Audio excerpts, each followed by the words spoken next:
நிகழ வாழ்த்துவோம். உலகம் முழுவதும் உள்ள மனவளக்கலை மன்ற அறக்கட்டளைகள், தவ மையங்கள் சிறப்பாக நிகழ வாழ்த்துவோம். வாழ்க வளமுடன். இன்றைய நிகழ்வில் கலந்து கொண்டுள்ள அன்பர்களும் அவர் தம் அன்பு குடும்பங்களும் வாழ்க வளமுடன்.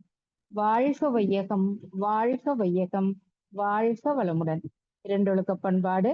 நான் எனது வாழ்நாளில் யாருடைய உடலுக்கும் மனதுக்கும் துன்பம் தரமாட்டேன். துன்பப்படுவோருக்கு என்னால் முடிந்த உதவிகளை செய்வேன். நான் எனது வாழ்நாளில் யாருடைய உடலுக்கும் மனதுக்கும் துன்பம் தரமாட்டேன். துன்பப்படுவோருக்கு என்னால் முடிந்த உதவிகளை செய்வேன். நான் எனது வாழ்நாளில் யாருடைய உடலுக்கும் மனதுக்கும் துன்பம் தரமாட்டேன்.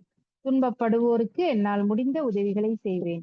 வாழ்க வையகம், வாழ்க வையகம், வாழ்க வளமுடன். உலகிலுள்ள பொறுப்புடைய தலைவர் எல்லாம் உயிரறிவை உள்ளுணர்வாய் பெறுதல் வேண்டும். உலகனைத்து நாடுகளின் எல்லை காக்க ஓர் உலக கூட்டாட்சி வலுவாய் வேண்டும். உலகில் போர் பகை அச்சமின்றி மக்கள் உழைத்துண்டு வளம் காத்து வாழ வேண்டும். உலகெங்கும் மனித குலம் அமைதி எனும் ஒரு வற்றாத நன்னிதி பெற்றுய வேண்டும். வாழ்க வையகம், வாழ்க வையகம், வாழ்க வளமுடன். மலை வாழ்த்து. ஏரி குளம் கிணறு ஆறு எல்லாம் நிரம்பி வழிய மாறி அளவாய் பொழிக, மக்கள் வளமாய் வாழ்க. ஏரி குளம் கிணறு ஆறு எல்லாம் நிரம்பி வழிய மாறி அளவாய் பொழிக, மக்கள் வளமாய் வாழ்க. ஏரி குளம் கிணறு ஆறு எல்லாம் நிரம்பி வழிய மாறி அளவாய் பொழிக, மக்கள் வளமாய் வாழ்க. வாழ்க வையகம், வாழ்க வையகம், வாழ்க வளமுடன். நம் மனதில் அமைதி நிலவட்டும். நம்மை சுற்றிலும் அமைதி நிலவட்டும். உலகம் முழுவதும் அமைதி நிலவட்டும். அமைதி, அமைதி, அமைதி. கைகளை அதிக ஓசையின்றி தேய்த்து கண்களில் வைத்து பின் முகத்தை தடவி இரு கைகளையும் தலைக்கு மேல் தூக்கி ஓர் ஆழமான மூச்சு இழுத்து விட வேண்டும். பிறகு கைகளை இறக்கிக் கொண்டு கண்களை திறக்க வேண்டும். வாழ்க வளமுடன். அன்பர்களின் கனிவான கவனத்திற்கு ஒரு நினைவூட்டல். வாழ்க வளமுடன். அருட்தந்தை வேதாத்ரி மகரிஷி அவர்கள் தனி மனிதன் அமைதி பெறுவதற்காக உடல் நலத்திற்கு உடற்பயிற்சி, உயிர் வளம் பெற காயகல்ப பயிற்சி, மனம் அமைதி பெற அகத்தவம் மற்றும் அகத்தாய்வு பயிற்சிகளை அளித்துள்ளார்கள்.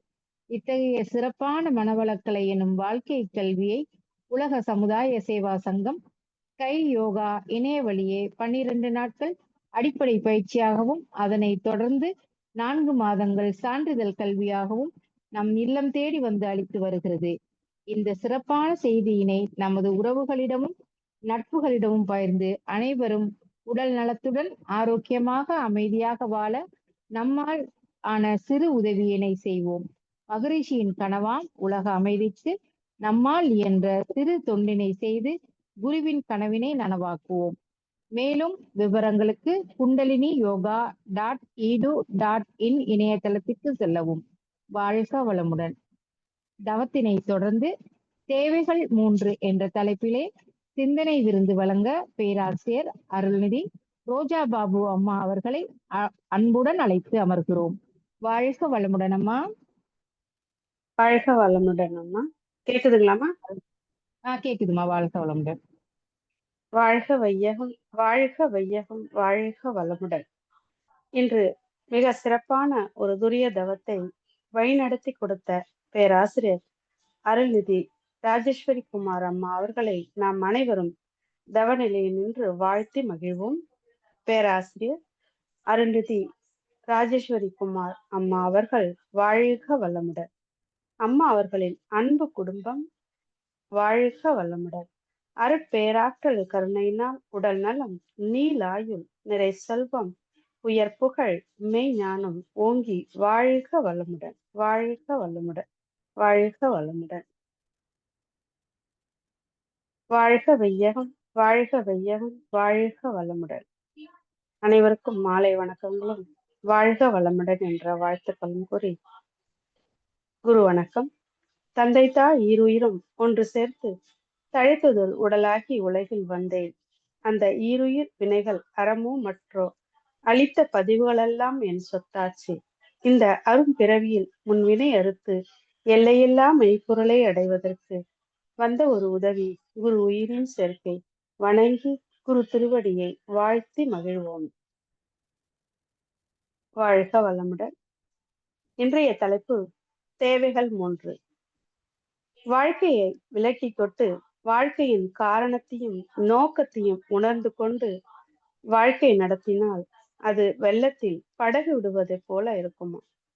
அப்படி இல்லாமல், விளக்கம் இல்லாமல், வாழ்க்கையை பற்றி புரிந்து கொள்ளாமல் நம்முடைய வாழ்க்கையை நடத்தினால் அது வெள்ளத்தில் அகப்பட்டு துரும்பின் நிலையை போல இருக்குமா? அப்போ நம்முடைய வாழ்க்கையே தான், சமுதாயம், இயற்கை, இந்த 3 இணைப்பில் தான் நடந்து கொண்டே இருக்குது. இப்ப இதுல சமுதாயம் என்ற தத்துவத்தின் ஆராய்வது தான் வாழ்க்கையோட தத்துவ ஆராய்ச்சி. இப்போ வாழ்க்கையின் வெற்றியுடன் அமையணும்னா நாம இயற்கையும் சமுதாயத்தையும் உணர்ந்து மதித்து தான் வாழணும். அது மட்டும் இல்லாம நாம எந்த நோக்கத்திற்காக பிறவி எடுத்து வந்தோமோ அந்த நோக்கத்திற்காக ஏற்றதாக, அதாவது நம்முடைய பிறவி தொடரை முடித்து கொண்டு வீடு பெறு அடையணும். அந்த உயரிய நோக்கத்திற்காக வாழும் முறையை நாம அமைச்சு கொள்ளணும். அப்போதான் துன்பத்தை அடையாமல் நம்மளால வாழ முடியும். தவறாக துன்பம் வந்தா கூட காப்பாற்றி கொள்ளணும் அப்படின்னு சொல்றாங்க. மற்றவங்களால துன்பம் வந்தாலும் கூட நம்மை நாமே தற்காத்து கொள்ள முடியுமா? ஏன்னா வாழ்க்கையோட தத்துவத்தை தெளிவாக விளக்கம் பெற்று அதன்படி நாம வாழ்க்கையை நாம வாழ்ந்து கொள்ளணும். அப்போ இப்ப வாழ்க்கையின் தேவையான அடிப்படை தேவைகள் மொத்தம் 12 நம்முடைய ஆசான் அருட்தந்தை அவர்கள் நமக்கு பிரித்து வடிவமைத்து கொடுத்திருக்காரு. தேவைகள் 3 அப்படின்னு கொடுத்திருக்காரு. காப்புகள் 3, அறநெறிகள் 3, அறிவு நிலைப்படிகள் 3. இந்த 4 பகுதிகளாக வாழ்க்கை தத்துவத்தை நமக்கு 3 பிரிச்சு கொடுத்திருக்காரு சுவாமிஜி அவர்கள். இதுதான் மொத்த வாழ்க்கையினுடைய தத்துவம்.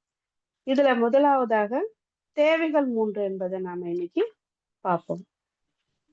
ஒவ்வொரு ஜீவனுக்கும் பொதுவாக இயற்கை தேவைகள் இருக்கு.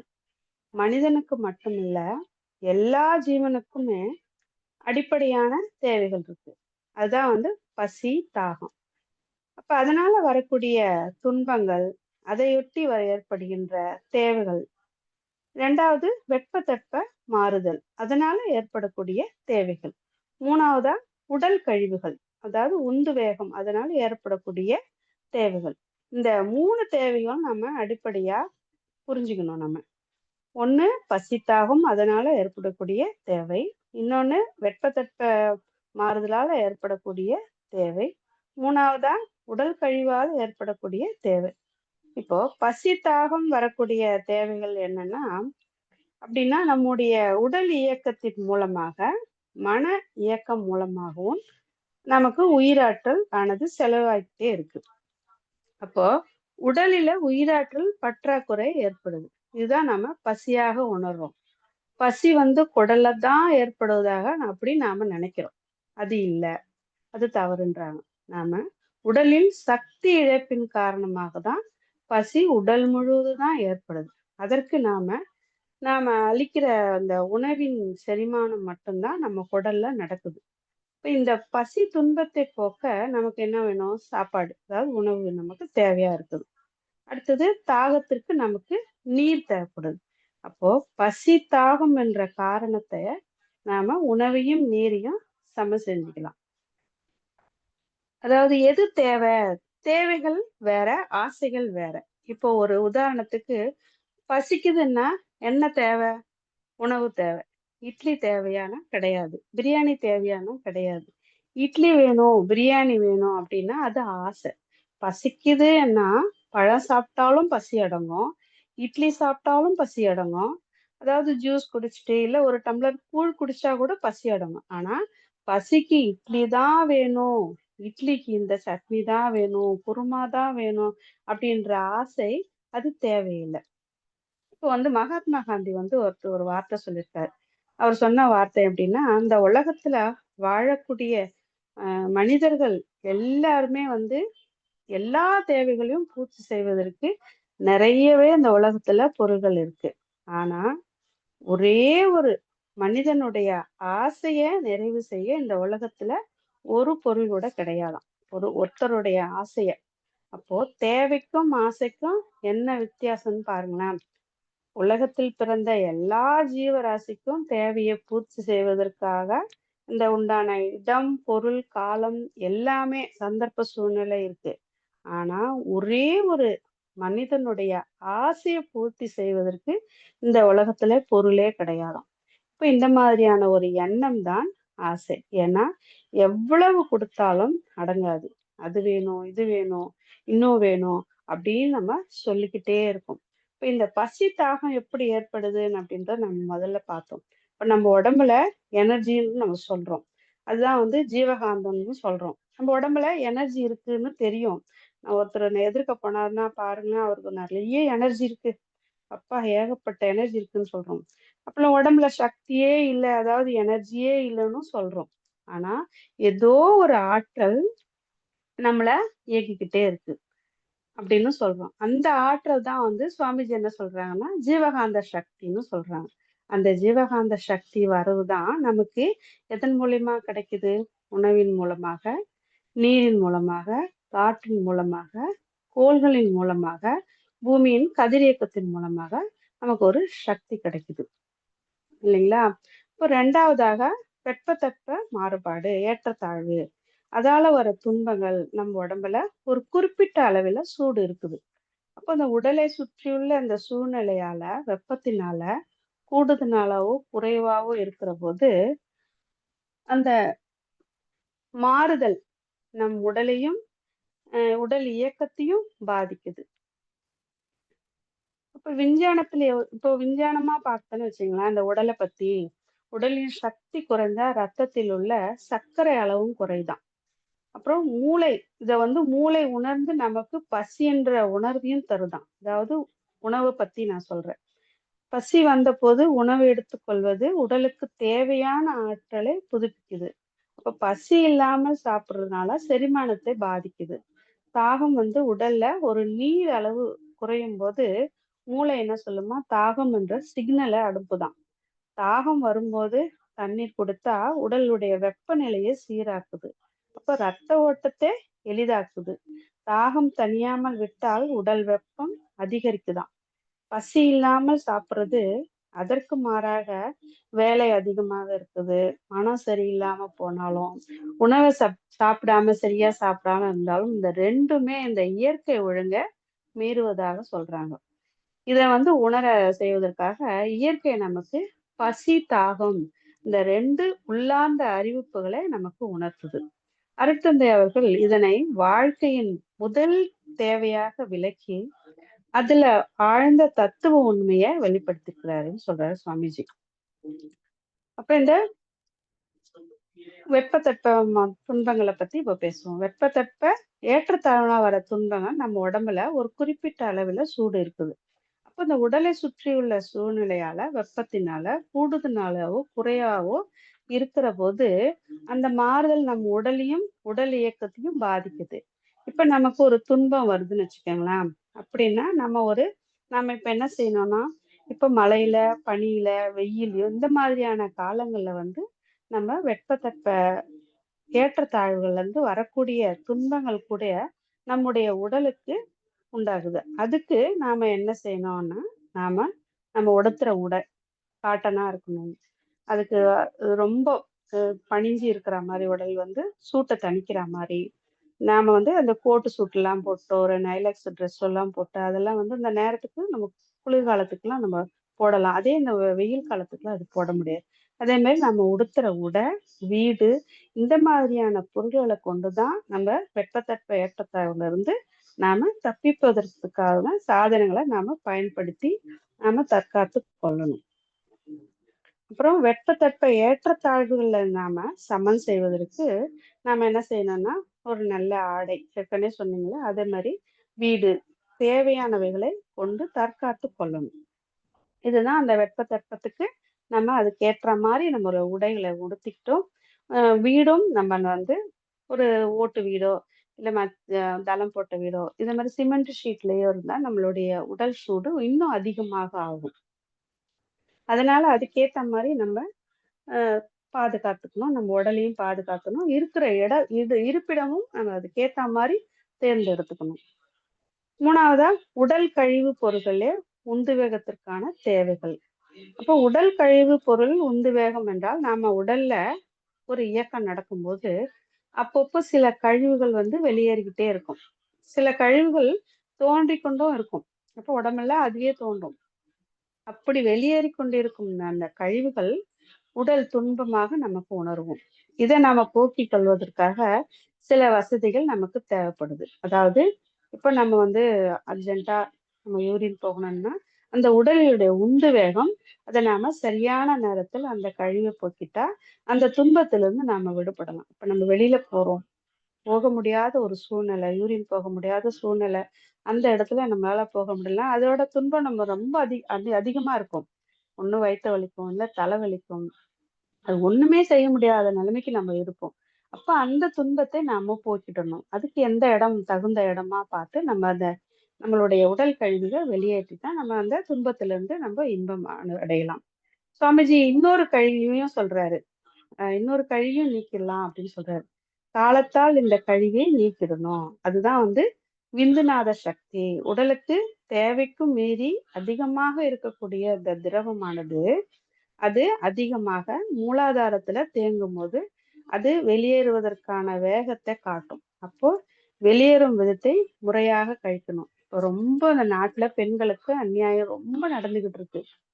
இந்த தேவையானதை கழிவை முறையான முறையில கழிக்காம இந்த மாதிரி தப்பான ஒரு வழியில போய் அந்த அநியாயம் பண்ணிக்கிட்டு இருக்காங்க. அதுவும் பெண்கள் தான் ரொம்ப பாதிப்படுறாங்க.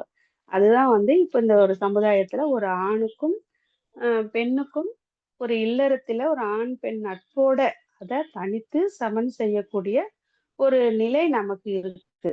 அப்போ இந்த உடல் கழிவு எதுவா இருந்தாலும் அது மலமாகவோ உடல் வியர்வையாகவோ சிறுநீராகவோ எந்த கழிவு பொருளாலும் வெளியேறுவதற்கு வேகம் துன்பமாக தான் இருக்கும். அந்த வேகத்தை வெளியேற்றி விட்டால் அதுல இன்பம் இருக்கும். அப்போ உடல் கழிவு பொருள் உந்து வேகத்தினால் நமக்கு ஒரு தேவை இருக்கிறதுன்னு சொல்றாங்க. அதை இப்போ யூரின் மலம் என்றால் வெளியேற்றி கழிக்கலாம். விந்துநாத சக்தியை வெளியேற்றுவதற்கு ஒரு ஆண் பெண் இல்லறத்தில் கொண்டு துணையோடு தான் அதை நாம தீர்த்து வைக்கலாம்.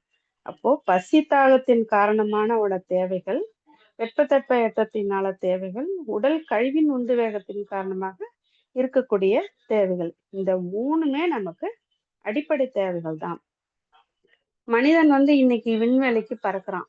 கணினி, செயற்கைக்கோள், செயற்கை நுண்ணறிவு இதை எல்லாமே கத்துக்கிறான். ஆனா ஒரே ஒரு விஷயம் இன்னும் முழுமையா கத்துக்கல. அது என்னன்னு தெரியுமா? எப்படி வாழணும் என்ற விஷயம்தான். ஏன்னா இப்போ நாட்டுல நடக்கிற அநியாயத்தை இதெல்லாம் கேட்கும் போது நம்மளுடைய கஷ்டமா இருக்கு. நம்ம வீட்டு பெண்களை வெளியில அனுப்புறதுக்கும் ஒரு பயமா இருக்கு. இந்த மாதிரி எப்படி வாழணும், எப்படி ஒழுக்கமா இருக்கணும்ன்றதே தெரியல. அதற்கான அடிப்படையாக கூறியவர் நம்மளுடைய வேதாத்திரி மகர்ஷி அவர்கள் தான். எப்படிலாம் வாழணும் அப்படின்ற ஒரு அடிப்படையை கூறுற நம்மளுடைய வேதாத்திரி மகர்ஷி. வாழ்க்கை ஒழுங்கா இருக்கணும்னா இருக்கணும்னா அது எல்லாருடைய ஆசையும் உடல் தேவைக்கு இயற்கைக்கு ஏற்ற வகையில பூர்த்தி செய்யணும். அதற்கான தேவைகள் தான் இந்த பசி, தாகம், தட்பவெப்ப ஏற்றத்தாழ்வு, உடல் கழிவு, உந்து வேகம். இந்த மூன்று தேவைகளை பற்றி ஒரு சின்ன கதையில நம்ம புரிஞ்சுக்கலாம். ஒரு பெரிய மனிதர் தன்னுடைய சீடர்களுடன் பயணம் போய்கிட்டு இருந்தார். அது ஒரு வனப்பகுதியில போயிட்டு இருந்தார். அந்த இடத்துல ரொம்ப வெயில் அதிகமா இருந்துதான். அவங்களுக்கு அந்த மகான் கூட போயிட்டு இருக்கும்போது தண்ணீரே இல்லையா, ரொம்ப தண்ணி தாக எடுத்துச்சான். அப்ப அந்த மகான் கிட்ட போய் சீடர்கள் எல்லாம் கேட்டாங்களாம், ரொம்ப வறண்ட குரல்ல போய் கேட்டாங்களாம், எங்களுக்கு தண்ணி வேணும் சாமி, எங்களுக்கு தண்ணி தேவைப்படுது, அதனால எனக்கு ரொம்ப தாகமா இருக்கு அப்படின்னு அவங்க அந்த மகான் கிட்ட போய் கேட்கும்போது அங்க தண்ணியே இல்லையா, அந்த வறண்ட பிரதேசத்துல தண்ணியே இல்லையா. அப்போ அங்க ஒரு சின்ன ஒரு கிணற பாத்துட்டாங்க. அதுல தண்ணி ரொம்ப தாழ்ந்து இருந்துச்சான், ரொம்ப அடியில கீழே இருந்தது. உடனே அந்த மாமனிதர் தன்னுடைய ஆடையை எடுத்து அதால நீரை வந்து எடுத்து அந்த சீடர்களுக்கெல்லாம் கொடுத்தாராம். அந்த ஆடையில பிழிஞ்சு அந்த சீடர்களுக்கு கொடுத்தாங்க. ஏன்னா அந்த அளவுக்கு தண்ணி தாகத்துல அவங்க வறண்டு போயிருந்தாங்க. அப்போ அந்த குடிச்சிட்ட பிறகு அவங்க சீடர்கள் வந்து சாமி கேட்டாங்க, நீங்களும் குடிக்கலாம்ல அப்படின்னு அந்த சீடர்கள் எல்லாம் கேட்கும்போது அந்த குரு சொன்னாராம். அதற்கு அவர் சொன்ன பதில், நீங்க குடித்தீங்க, அதுல நான் அமைதியை பெற்றேன். நீரின் தாகம் உடலுக்கோ, சேவையின் தாகம் ஆன்மாவுக்கோ. இது ஒரு சின்ன கதை தான், ஆனா மிகப்பெரிய உண்மை. பசி தாகம் என்ப வெறும் உடல் உணர்வு அல்ல, இது இயற்கையின் எச்சரிக்கை. உடல் சக்தி குறையுது, நாம சாப்பிடுற உணவு சுத்தமானது, அளவானதாக, தெய்வமானதாக இருக்கணும் சொல்ற சுவாமிஜி. அவங்க அளவான உணவை பற்றி நமக்கு ஒரு அழகான ஒரு வழிமுறைய சொல்லியிருக்காரு.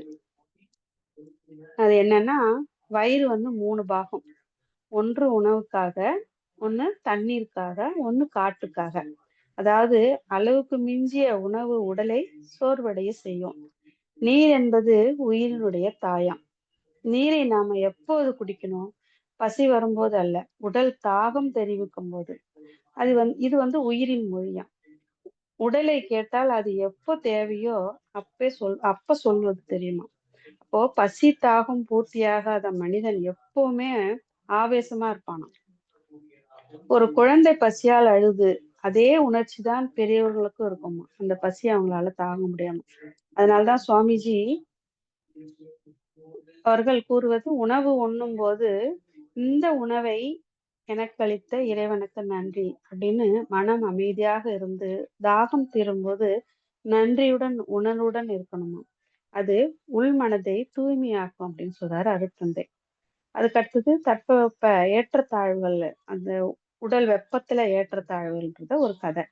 ஒரு மலை கிராமத்துல அவர் வந்து ரொம்ப குளிரு. அந்த குளிர்ல அவர் யோகா செஞ்சுக்கிட்டு இருந்தாராம். ஒரு நாள் அவருடைய நண்பர் அவரு வந்தாராம். இந்த குளிர்ல கூட யோகா செய்றீங்களே, உங்களுக்கு எப்படி செய்ய முடியுது?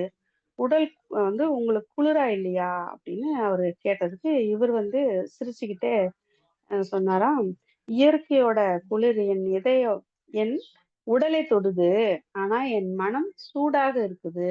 உடல் வெப்பம், மனம் அமைதியில தான் இருக்குது என்னாராம் அப்படின்னு சொன்னாராம். அப்போ உடல் வெப்பம் சீராக இருந்தால் மனம் அமைதியாக இருக்கும். மனம் அமைதியாக இருந்தால் உடல் வெப்பமும் சீராக இருக்கும். உடலின் சராசரி வெப்பம் நமக்கு தெரியும், 96 இருக்கு. அது அதிகமானால் உடலில் நோய், கோபம், குறைந்தால் மனசோர்வு. எனவே உடல் வந்து வெப்பத்துல சமப்படுத்தும். வாழ்க்கை முறை தேவை. எப்படின்னா, வெப்பத்திற்காக ஆடை அணிவது தேவைதான், ஆனால் அதுவே அழகுக்கல்ல, அது ஆரோக்கியத்திற்கான தேவை. அது போல வீடும் ஆடம்பத்திற்காக இல்ல, ஆரோக்கியத்திற்காக தான் நமக்கு உடலுக்கு தேவை அது. 3வது, உடல் கழிவு உந்து வேகம்னு சொல்றாங்க. இதே மாதிரிதான் இது ஒரு சின்ன கதை. ஒரு சிறுவன் வந்து மகரிஷியோட மையத்துக்கு வந்தானாம். அவர் வந்து யோகா செஞ்சுக்கிட்டு இருந்தாராம். அந்த பையன் வந்து சின்ன பையன் வந்து சாமி கிட்ட கேட்கிறானாம், நீங்க வந்து எப்பவுமே வந்து ஒழுக்கத்தையும் தூய்மையும் பத்தியே பேசிக்கிட்டு இருக்கீங்க, எனக்கு அது பிடிக்கல அப்படின்னு சொன்னானாம். அதுக்கு அவரு சிரிச்சுக்கிட்டே சொன்னாராம், உங்களுக்கு ஒரு விஷயத்த சொல்றேன் அப்படின்னாராம். என்னன்னு சொல்லுங்கன்னா, ஒரு அழகான தாமரை, ஒரு குளத்துல இருந்த தாமரையை எடுத்து பறிச்சு அந்த சிறுவங்கிட்ட கையில கொடுத்தாராம். இது வந்து குளத்துலதான் பிறந்தது இல்லையா, ஆனா இந்த குளத்தலோட வாசனை இதுல வருதான்னு பாருன்னு கேட்டாராம். அதற்கு அந்த சிறுவன் அந்த தாமரையை மோர்ந்து பார்த்துட்டு, இந்த குளத்தோட வாசனை இந்த தாமரையில வரலையேன்னாராம் சொன்னானாம். அப்படித்தான் மனித வாழ்க்கையும் நம் உலகில் வாழ்ந்து கொண்டு இருக்கலாம், ஆனால் நாம் தாமரை போல இருக்கணும். களிமண் மத்தியில் வாழ்ந்தாலும் மன தூய்மையுடன் வாழணும்னு சொன்னாராம். அப்போ உடல் தூய்மை மன தூய்மையின் கதவாகும் தான். உணவு ஜீரணமான பிறகு மீதமுள்ள கழிவுகள் உடலிருந்து வெளியேற்றணும். அப்படி தங்கினால் உடல் நஞ்சு படிந்து நோய் உருவாகும் சொல்றாங்க. இப்போ இந்த உந்து வேகத்தை அறிவுடன் கட்டுப்படுத்தும் ஒரே உயிர் மனிதன் மட்டும்தான். அருட்தந்தை அவர்கள் கூறிய வாழ்க்கை தத்துவம் மனித வாழ்க்கைக்கு முழுமையான வழிகாட்டியதாகும்.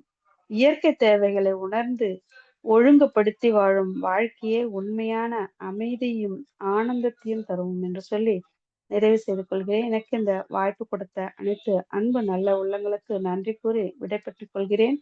வாழ்க வளமுடன் அம்மா, வாழ்க வளமுடன். வாழ்க வளமுடன்மா. தேவைகள் 3 மிகவும் சிறப்பான முறையில் சிந்தனை சொன்னீங்கம்மா. வாழ்க வளமுடன். முதல் அகத்தாய்வை கண் முன்னாடி கொண்டு வந்துட்டீங்க. வாழ்க வளமுடன்மா. நன்றிகள் அம்மா. வாழ்க வளமுடன். வாழ்க வளமுடன். வாழ்க வளமுடன். தேவைகள் 3 என்ற தலைப்பிலே பேராசிரியர் அருள்நிதி ரோஜா பாபு அம்மா அவர்களும் அவர்தம் அன்பு குடும்பமும் அருட்பேராற்றல் கருணையினால் உடல் நலம், நீலாயுள், நிறை செல்வம், உயர்ப்புகள், மெய்ஞானம் ஓங்கி வாழ்க வளமுடன் என்று வாழ்த்தி மகிழ்கின்றோம். வாழ்க வளமுடன் அம்மா. கை ஆன்லைன் மெடிடேஷன் தினசரி நிகழ்வு பற்றிய அறிவிப்புகள். காலை 5 மணிக்கு மகிழ்ச்சியின் பாடல்கள், காலை 5:30க்கு தவம், தொடர்ந்து 5 நிமிட வேதாத்திரி மகிழ்ச்சி அவர்களின் வாழ்க்கை மலர்கள் புத்தகத்திலிருந்து நாளொரு நற்சிந்தனை, தொடர்ந்து 6 மணிக்கு வீடியோ ஆடியோவில் உடற்பயிற்சி வகுப்பு இடம்பெறும். அதை பார்த்து கொண்டே நாம் பயிற்சி செய்யலாம். மாலை 6 மணிக்கு மகரிஷியின் பாடல்கள், மாலை 6:25க்கு மாலை காயகல்பம், மாலை 6:30க்கு தவம், மாலை 7 மணிக்கு சிந்தனை, மாலை 7:30க்கு உலக நல வாழ்த்துதல் நிறைவு. பிரதி சனி மாலை தவத்தினை தொடர்ந்து மாலை 7 மணி முதல் 7:30 மணி வரை ஐயம் தெளிதல் நிகழ்வு நடைபெறும். பிரதி ஞாயிறு மாலை 7 மணி முதல் 7:30 வரை சிறப்பு சிந்தனை இடம்பெறும். உலக நல வாழ்த்து. உலகமெல்லாம் பருவமழை ஒத்தபடி பெய்யட்டும், உழவரெல்லாம் தானியத்தை ஒப்புடனே பெருக்கட்டும், பல தொழில்கள் புரிகின்ற பாட்டாளி உயரட்டும், பகுத்துணர்வில் தொகுத்துணர்வு பண்பாட்டை உயர்த்தட்டும், கழகங்கள் போட்டி பகை கலந்தாட்சி நடக்கட்டும், கல்லாமை கடன்வறுமை கழகங்கள் மறையட்டும், நலவாழ்வை அளிக்கும் ஞான ஒளி வீசட்டும், நம் கடமை அறவாழ்வின் நாட்டத்தே சிறக்கட்டும், நம் கடமை அறவாழ்வின் நாட்டத்தே சிறக்கட்டும், நம் கடமை அறவாழ்வின் நாட்டத்தே சிறக்கட்டும். வாழ்க வளமுடன். மனமகிழ்வோடு இன்றைய நிகழ்வினை நிறைவு செய்து கொள்வோம். வாழ்க வளம்.